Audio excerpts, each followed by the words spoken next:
I mentioned in one of my videos a lookout area, and I'm going to climb up to it today. I'm determined to finish reading this book in forest type places, and I'm determined to finish chapter 4 today. I'm stuck on a tree.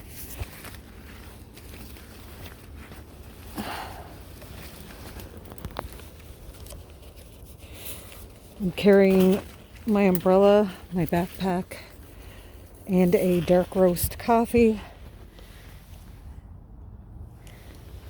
I wonder what animal was up here. Maybe it was a bunny. But I think that belongs to like a moose or something. Whew.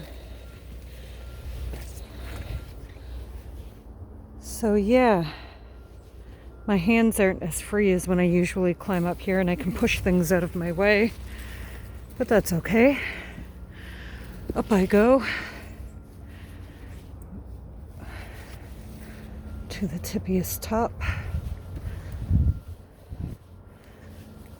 If the rain doesn't hold off, I will put everything back in my backpack and climb back down.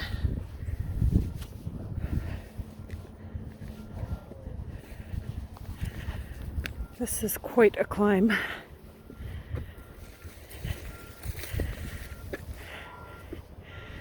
All the way up there. Hang on a minute. Found some blueberries. So here we are at the top. Oh my.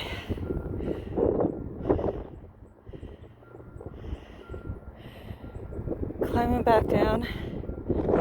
Sometimes find it hard to find the spot that leads back down. But it's all good. I do always find it. Beautiful day. Alright, let's set up our book. Trying to set myself up. I'm having a little difficulty. Just found this cute little caterpillar who I do believe is going to hibernate there or metamorphosize there. I'm not sure. I think they'll hibernate over winter and then become a moth in the summer. Yep. Here is another one.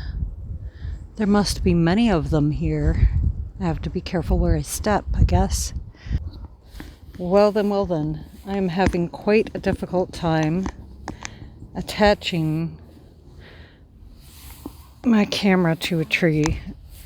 And I dropped all my gear, including my phone, onto the rocks. And I thought I broke it, but I didn't, thank goodness. So I'm wearing it. Let's see how this goes.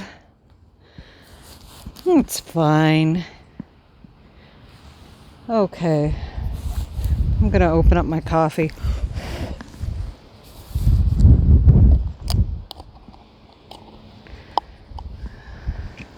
Just a minute here. Alrighty.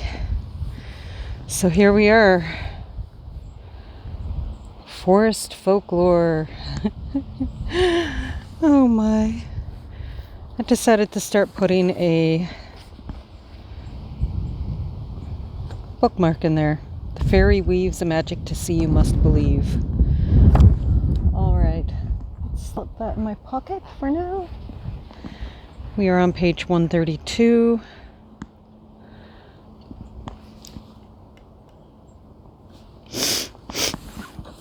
Literally, this is the exact spot.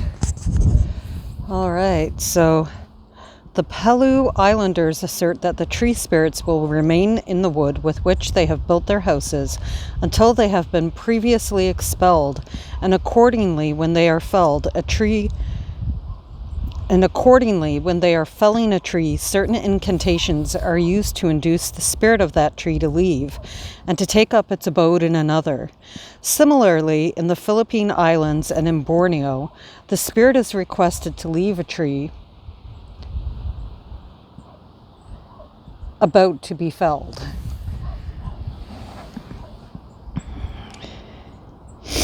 In the latter island, the Dayaks strike an axe into a tree, demanding a sign from the spirit. The axe is left all night in the tree, and if in the morning it is still there, this is a sign that the spirit has left.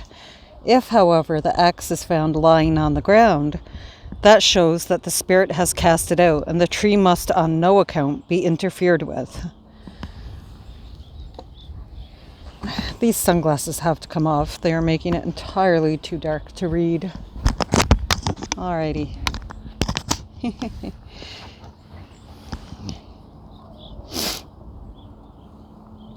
In the island of Xiao,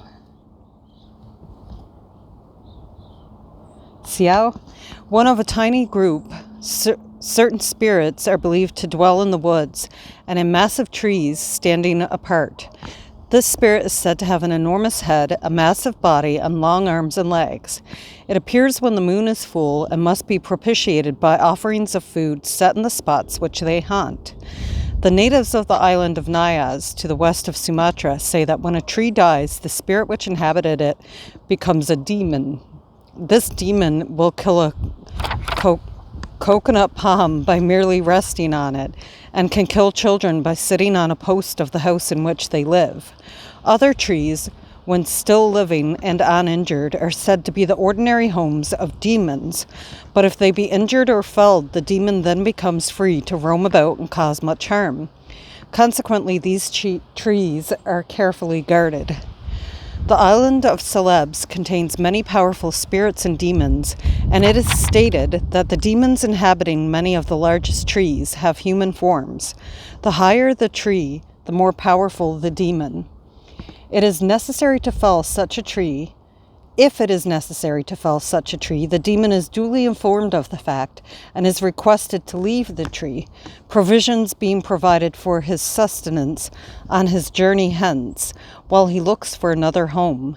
In some instances, a small ladder is placed against the tree to enable the demon to descend safely, while some tribes build a little hut for him to inhabit after he has left his tree. In Java, likewise, great umbrageous trees are believed to be the abodes of spirits. In Germany, a German missionary writing regarding the Papuan tribe of the Bukawa in what was formerly German New Guinea says, "O forest spirits, the number is infinite, for it is above all in the mysterious darkness, the tangled wilderness of the virgin forests, that the spirits love to dwell. They hold their meetings in what are called evil places. They are never bent on good. Especially at nightfall, the native fancies he hears the voice of the spirits in the hum and chirping of the insects in the forest. They lure hunting dogs from the trail. They make wild boars rabid, and the form of snakes they make inroads into human dwellings. They drive men crazy or into fits. They play roguish tricks of all sorts."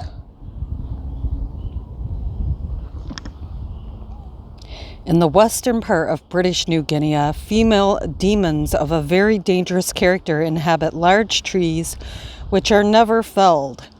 The natives of the district surrounding Gilvink Bay see in the mists which often hover on the tops of the high trees a spirit or god which they call Narbrui. The spirit draws out the soul of those whom he loves and bears it away to the mist-enshrouded treetops. Therefore, when a man falls ill, one of his friends goes to those trees to endeavor to recover the soul. He makes a peculiar sound to attract the attention of the spirit, and then, sitting down, lights a cigar. As the smoke curls up from it, Narbrui appears in the midst, a young and elegant, and in answer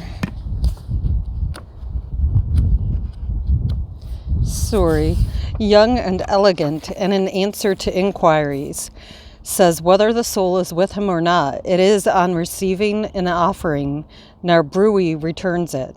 It is then conveyed in a straw bag back to the sufferer and the bag emptied over him. Often, however, Narbrui does not keep his word but takes away the soul again, in which case the sufferer likely dies. The K Islands in the southwest in the southwest of Papua are the abode of multitudes of evil spirits who inhabit every tree and are most vindictive.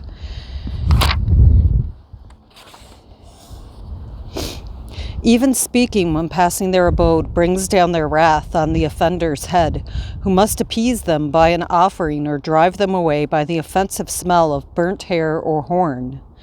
It is in Africa that the superstitious belief in forest demons and evil spirits of all kinds reaches its greatest development, and the belief in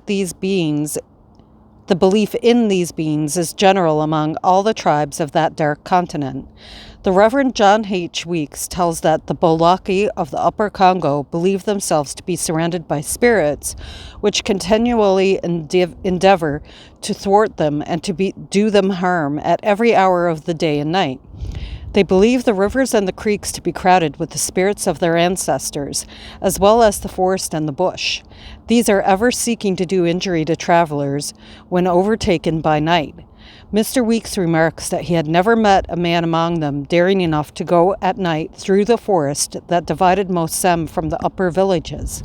Even though a large reward was offered, they invariably replied, "There are too many spirits in the bush and forest."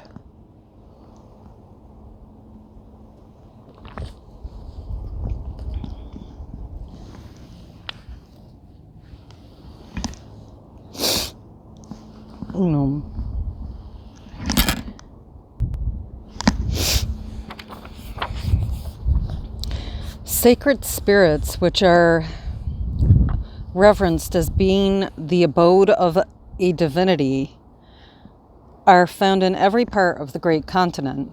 Every Bambara's village on the upper Niger has usually a tamarind tree in which the fetish resides. Great and mischievous spirits reside in mighty baobabs on the Tanga coast of East Africa. Among the Gala tribes of East Africa, a certain tree is consecrated by a priest and so becomes holy and is usually the abode of jinns. No one may break a branch of such a tree or dare anyone even approach it or tread on its shadow. The natives of Guinea know that good and evil spirits lurk in every ancient hollow tree, every grove, every cave, etc., and when passing such places they leave an offering of some kind of trifle, even though it be but a leaf. In Senegambia, a long-haired tree demon is believed to send diseases to the natives. The Bongos and the Niams consider their forests to be weird and mysterious places, the haunts of dreadful supernatural beings, very malignant. And when the natives pass through these woods, they think they hear in the rustle of the foliage the mysterious conversation of these demons as they conspire against them. Those which frequent the vast forest proper are called Baitabos or Hitabos, while others of a more sylvan type and of a gentler character haunting the groves and more open spaces are known as Rangas. The latter seem to include nocturnal owls as well as a small red-eyed monkey called the Endor. This latter hides in the daytime in the hollows of trees, issuing forth only at night. Bats also are included, one species of which flies about from tree to tree in broad daylight. To escape the influence of these evil spirits, the Bongos use certain magic roots. All the old people, principally the women, are accused of having relations more or less strict with the spirits. These people, the Bongos tell you, are seen wandering in the glades with no other object than that of looking for the magic roots. Apparently they sleep quietly in their huts, but in reality they consult evil spirits in order to learn the way to destroy their neighbor. Among the Basoga of Central Africa, a spirit called Cacao, Kambuzi, is thought to have the tall spreading incense tree under its protection. And Sir Harry Johnson says that if a man was discovered to have improper relations with a virgin, the erring couple were sent at night to Kaluba's village, where they were tied to a certain incense tree and left. Next morning, when found by the people of the neighborhood, they were released and allowed to settle near the tree of the protecting spirit. One of the largest and tallest trees of the West African forests between the river Senegal and the river Niger is the silk cotton tree, which is looked upon as the abode of a god or spirit called Hunten. Only some, however, of these trees are honored by having him as a resident, such being surrounded by a girdle of palm leaves and are thus exempted from all injury. Sacrifices of fowls and sometimes of human beings are made to this god, and if it is necessary to fell a tree, an offering of fowls and palm oil must first be made to propitiate the spirit. Probably this Hunten is a member of the class of forest spirits known to the Shwai of the West African coast as Sasabonsum, which also have the silk cotton trees as their abodes. Miss Mary H. Kingsley gives the following account of this spirit which she obtained from the Tswai themselves. He lives in the forest in or under those great silk cotton trees, around the roots of which the earth is red. This colored earth identifies a silk cotton tree as being the residence of a Sasabonsum. Its color is held to arise from the blood it wipes off him as he goes down to his underworld home after a night's carnage. All silk cotton trees are suspected because they are held to be the roots for duppies, but that red earth ones are feared with a great fear, and no one makes a path by them or a camp near them at night. Sasabonsum is a friend of witches. He is of enormous size and of a red color. He wears his hair straight, and he waylays unprotected wayfarers in the forest at night, and in all districts except that of Apollonia he eats them. Round Apollonia he only sucks their blood. Natives of this district, after meeting him, have crawled home and given an account of his appearance, and then expired. As Sasabonsum is a friend of witches, he is able to give the power of becoming witches to those who may so desire it. To achieve this, the person takes a certain object and in the forest depths performs various incantations over it. When it becomes a suman or tutelary deity, which he reverences and makes offerings to. Possessed of this, he is able to do many things, and particularly to bring about the death of other people. Miss Kingsley tells us further that Sasabonsum is married, his wife, or rather his female form, being called Shamantan, and adds, she is far less malignant than the male form. Her name comes from Sraman, ghost or spirit. The termination tin is an abbreviation of Tsinsin, tall. She is of immense height and white, and perhaps this idea is derived from the white stem of the silk cotton tree, wherein she invariably abides. Her method of dealing with the solitary wayfarer is no doubt inconvenient to him, but it is kinder than her husband's way, for she does not kill and eat him, as Sasabonsum does, but merely detains him some months while she teaches him all about the forest, what herbs are good to eat or to cure disease, where the game come to drink, and what they say to each other, and so forth.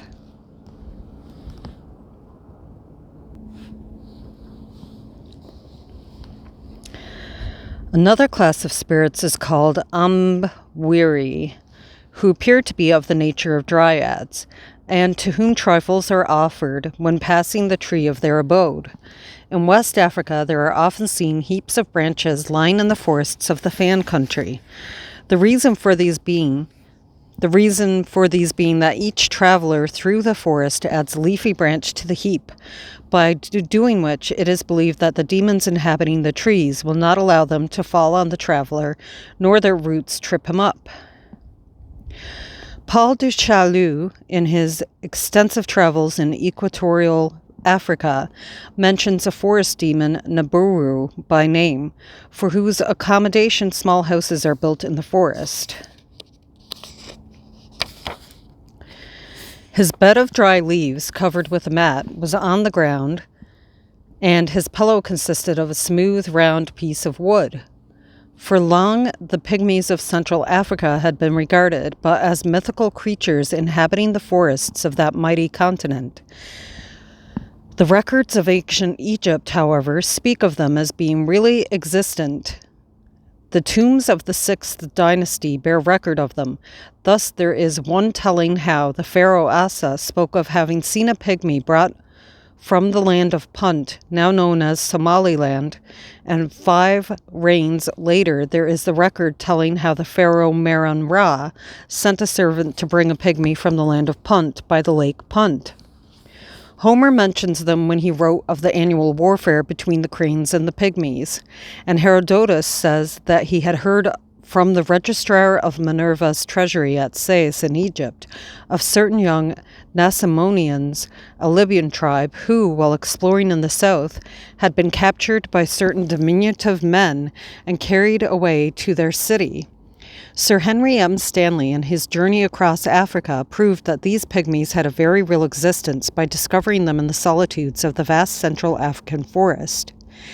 He says that they are between 3 and 4 feet high, and adds that little body of his represented the oldest types of primeval man, descended from the outcasts of the earliest ages, the Ishmaels of the primitive race, forever shunning the haunts of the workers, deprived of the joy and delight of the home hearths, eternally exiled by their vice, to live the life of human beasts in morass and fen and jungle wild.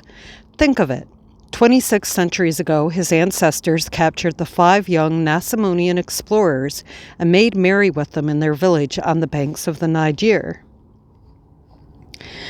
When Australia was first discovered, it was found that the Aborigines believed that every thicket and grove was densely populated with evil spirits. Demons whistled in the bush and stooped from the trees with outstretched arms to seize the wanderer. A curious form of the belief in tree spirits is found among the Warramunga tribe of Central Australia. They believe in reincarnation and that the souls of the dead, while waiting rebirth, take up their abode in certain trees. Thus their women will not strike one of these trees with an axe, fearing that the blow will dislodge one of these spirits, which will find its way into her body and there await rebirth. The natives of Tasmania also had a firm belief in evil demons, which reside in hollow trees, while others of a less malignant nature had some resemblance to the elves of other lands. The rainbow had been looked upon as a demon by some primitive nations, and among the Maoris of New Zealand, the myth describing the warfare of the tempest against the forest makes the rainbow, as representing the tempest, place his mouth close to Tain Mahuta and blow till the trunk is broken and branches strewn on the ground. The Maoris had likewise a belief in fairies of a kind, and Mr. Cohen gives the following fairy tale called Ti Ri and the Enchanted Forest, as it was narrated to him. The narrator, Ti Ri, said, "Friend, the Patu Perahi fairies," show you that, "are still a numerous people in this land, and their dwellings are the great bunches and bushes of Kaiki and Kawarawara fairy flax, which you see growing in the forks of the forest trees. They live ever in the forest, and you may pass their homes 100 times and never see them. Yet they are still there, and as I myself well know, for I have seen them in the night and heard them singing their fairy songs. On a ridge of hills near the Waitara River, the narrator said, the bush there is full of birds, and it is a grand place for the fruit of the kai. It is a grand place for the fruit of the kai. But there is a peculiar thing about the kai there. The fruit is quite red inside instead of being white, as it is elsewhere. This is because it is the food of the fairies, and if we go there for that fruit, we shall have to propitiate them with a karakia invocation. Else things may perhaps not go well with us." Immediately a stranger, a Maori or a Pakeha of this outer world, enters these tapu forests. His presence is directed by the fairies, and they will sometimes play strange tricks on him. He will perhaps hear a strange wild woman's voice calling thin and high our Maori cry of welcome to visitors. Hari mai ete manuhiri Taurangi. I shall show you that. And so on. But when he follows in the direction whence the invitation came, he will find no one. It was the phantom voice of the Patu fairy. Te then related how he went into the forest and killed a wild pig, after which he wandered on and on, finally finding himself back at the place where he had killed the pig.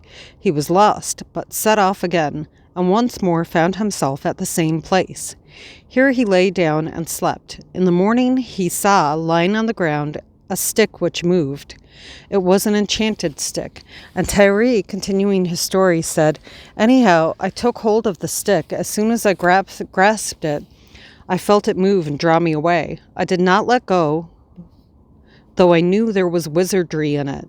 But it was daylight now, and I did not feel as much fear as in the black night. I retained hold of one end of the stick, and it drew me on and away. The fairies had hold of the other end, though I could see no one.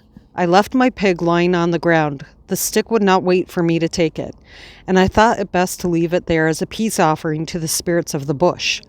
The stick led me down out of the forest and set me on the homeward path, and then it vanished. And as I left the forest of enchantment, I heard a voice call after me, a thin voice from the shadows of the bush. 'Go and beware. Do not come into these forests of ours again.' On the islands of the Pacific Ocean, tree spirits and tree demons are also met with. In some parts, fairies are likewise known, the fairyland of these regions being known as Kupolu. The fairies themselves, both male and female, are called Taperu.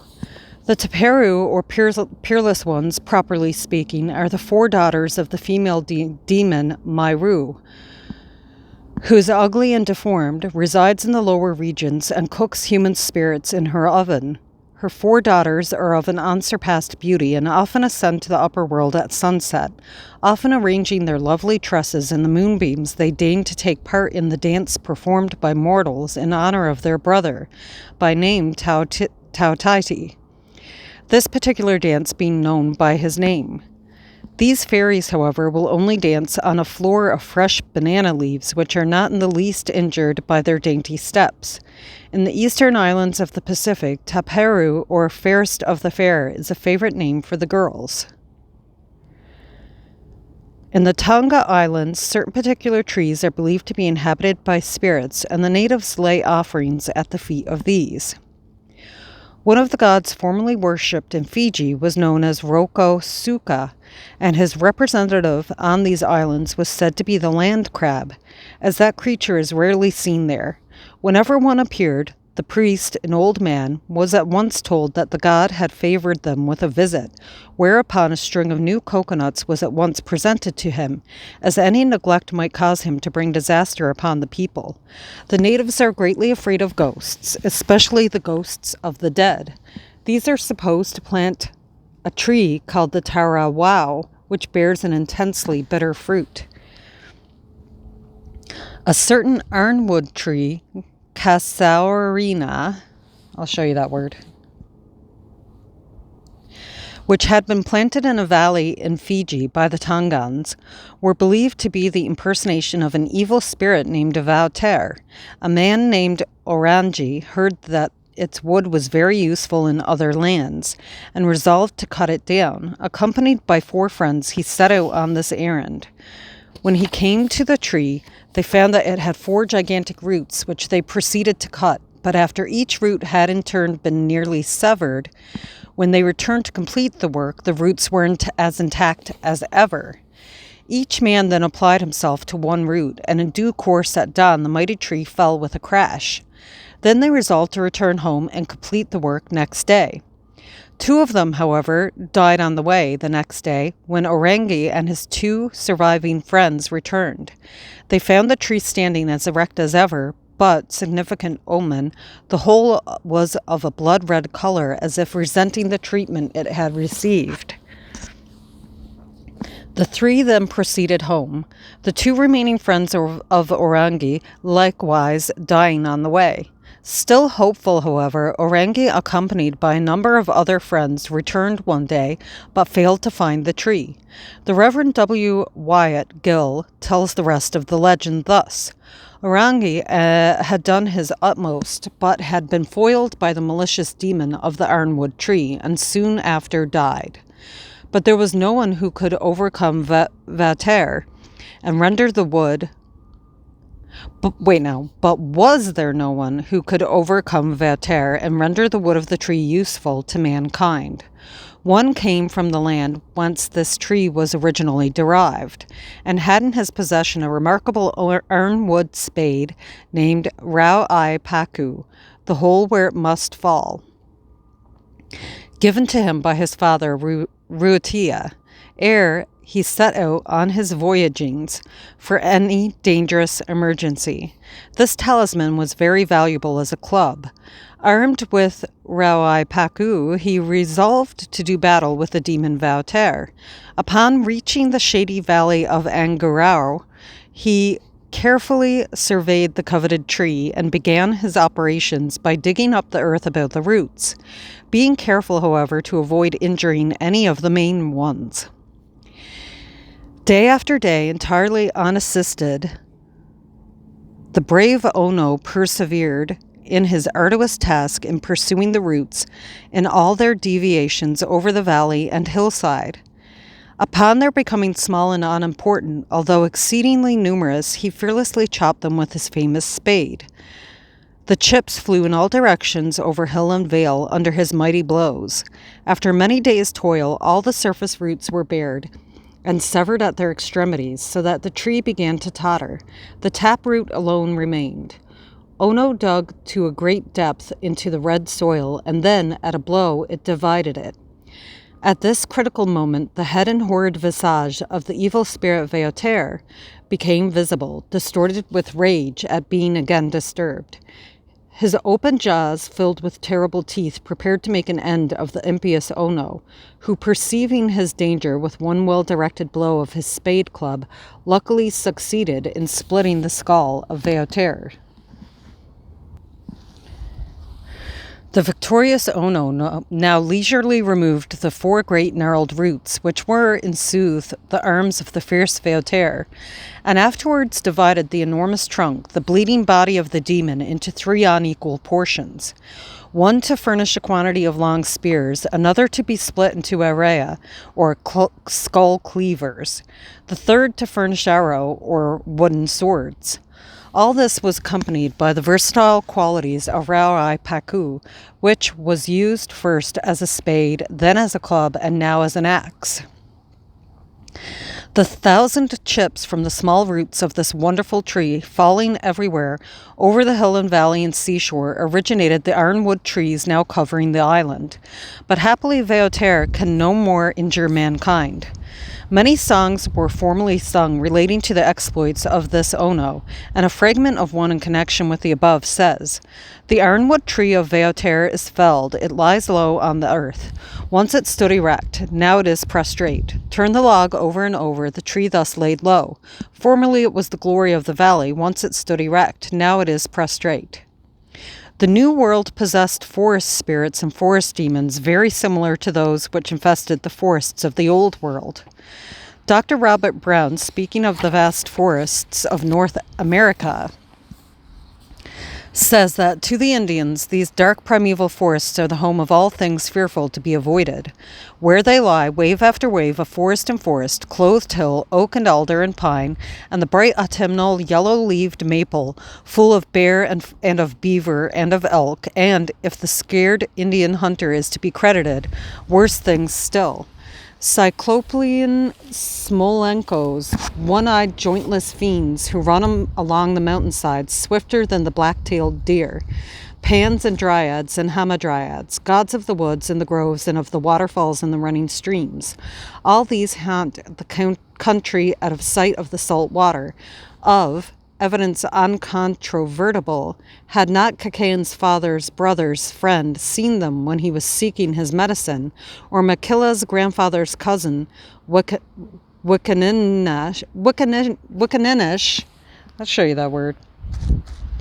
Heard a hunter of elk tell it to the wandering lodge of Kaluish's great salmon feast at Shesha. Laugh as you like, chief of King George, an Indian said once to me when pressing him to join me in exploring a portion of the great forest. But as long as there are salmon in the Stalo and deer in Swoochas, you will not get me to go with you there. The forests of Belle Isle, an island situated near Newfoundland, are still as wild and desolate as they were 400 years ago. This island and a neighboring one called Kirpan were, in early days, known as the Isles of Demons, from the marvelous tales which the early explorers brought home regarding them. The forests were supposed to be infested with demons, and the terror-stricken mariners who sailed past their shores heard the hideous shrieks and cries which announced the celebration of some infernal orgy. So strong was the belief in these demons that maps were drawn of the islands, showing their infernal inhabitants to be adorned with the usual accessories of devils, such as tails and horns. This somewhat resembles the account given of Mount Atlas by Pliny, who, after referring to the wooded character of the landward side, writes that when travelers approach it, especially during the night, the mountain gleams with fires innumerable lighted up. It is then the scene of the gambols of the Egyptians and the satyr crew, while it re-echoes with the notes of the flute and the pipe and the clash of drums and cymbals.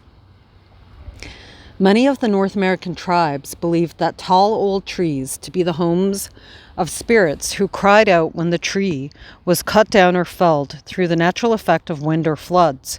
An example of this belief may be found in Washington Matthews' Ethnography and Philology of the Hidatsa Indians. These Hidatsa Indians believed that the cottonwood tree, one of the giant trees of the upper Missouri Valley, had an intelligence or spirit of its own, and that it could aid the Indians under certain conditions. They believed that when the Missouri, sweeping down in flood, uproots some tree on its banks, the spirit of that tree calls out. Consequently, they will not fell such trees, but will only use those that have fallen naturally, and some of the older Indians declared that many of the misfortunes which befell their people were due to some of the trees having been cut down. An elf resembling the Puck of England, named Mikamwes, was believed to frolic in the moonlight in the glades of the vast forests of North America. Fairies also, called Mamagwaswog,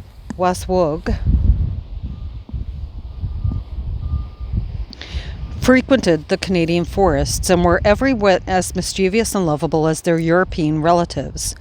The Indians of the far west, before entering the defiles of the Black Mountains of Nebraska, hang offerings on the trees to propitiate the spirits and so ensure good weather and good hunting. Nor is the wild huntsman absent from the North America. Among the Iroquois Indians, it is known as Heno the Thunder. He rides on the clouds and splits the forest trees with his thunderbolts. He then gathers the clouds together. He pours out the warm rain and so becomes the god of agriculture, and the Indians call him Grandfather. The forests of Central America likewise have their weird beings. Dr. Robert Brown quotes the following: "Living in dark and gloomy forests of which they do not know the extent, the ideas of the Indians naturally turn towards the mysterious and wonderful, and for want of any known inhabitants, thy people these unexplored tracts with fabulous monsters." The heads of several dark and shady creeks, blocked up by a mass of fallen trees and bamboos, is regarded as the abode of the great Waulos, a huge species of serpent. On paddling some distance up these creeks, presently a rumbling of thunder is heard at the head, and, strange to say, the stream immediately begins to flow upward with irresistible force. A fierce wind tears through the trees, and the unhappy victims are carried without hope of rescue to the terrible jaws that await them. There is another fierce monster called the Wawin, resembling a horse, which, although its native place is the sea, takes up its residence for the summer in the mountains, and roams through the forests at night in search of victims. In these forests and also in the West Indian islands, the natives had a legend of a bird-headed woman who was very beautiful and sang most divinely. She frequented the depths of the forests, and by her song men were irresistibly lured towards her. When she seized upon them and destroyed them on dark moonless nights, she was said to roam around the native villages and was held in the utmost dread. Among the Caribs of the West Indian islands, the belief is that when men die, the souls of some frequent the seashore, where they upset boats, and others enter the forests, where they become evil spirits. In some parts of South America, there is a belief in a good and evil spirit called respectively Maori and Sarau, as also the spirits of the waters and of the forest, known as the two Gamanhas. In the forests of Brazil, a lame demon leads the hunter astray. In these forests, as in all other forests, many unaccountable sounds are often heard. Mr. Henry W. Bates says that sometimes a sound is heard as if a hollow tree had been struck with an iron bar, or it may be that a piercing cry resounds through the forest. These, he says, the natives attribute to a demon or wild man of the woods, who is known as the Curupira or Curupira. This being is variously described in different localities. In some parts he is said to be a kind of orangutan, covered with long shaggy hair and living in trees. In other parts he is described as having cloven feet and a bright red face. He is believed to be married and has children, and the whole family often come to the native plantations to steal the crops. Mr. Bates says that a native made a charm for him to protect him against this demon. He plaited a young palm leaf, then formed it into a ring and hung it to a branch in the track the travelers were to pursue. Another kind of forest demon, or rather hobgoblin, is called the Kapor. He, however, is neither an object of worship nor of fear, except perhaps to children.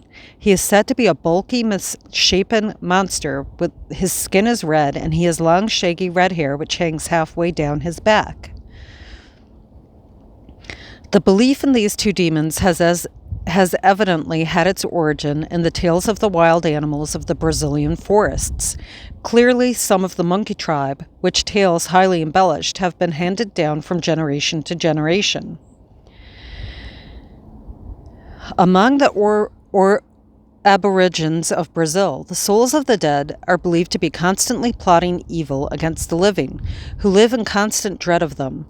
They are known as Bopi, and every few days a terrified native hastens home in a frenzy to report that he has seen a spook lurking in the jungle, and instantly the whole community is wildly excited.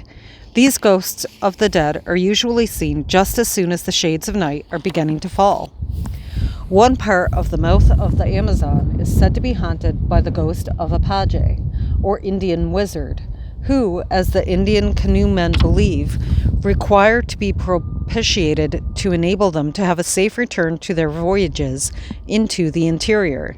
To do this, they must deposit some article on the spot, and the trees are usually seen to be hung with rags, shirts, straw hats, bunches of fruit, and so forth. We did it. We finished chapter 4, and the next chapter, chapter 5, is trees. And we are on page 149 of Forest Folklore. And thankfully, it did not rain on us as we were reading this. And that concludes this moment of time. Beautiful spot. Now I have to climb back down. All right. Love you all, and we will have more of forest folklore reading aloud in the forest very soon, starting with chapter 5.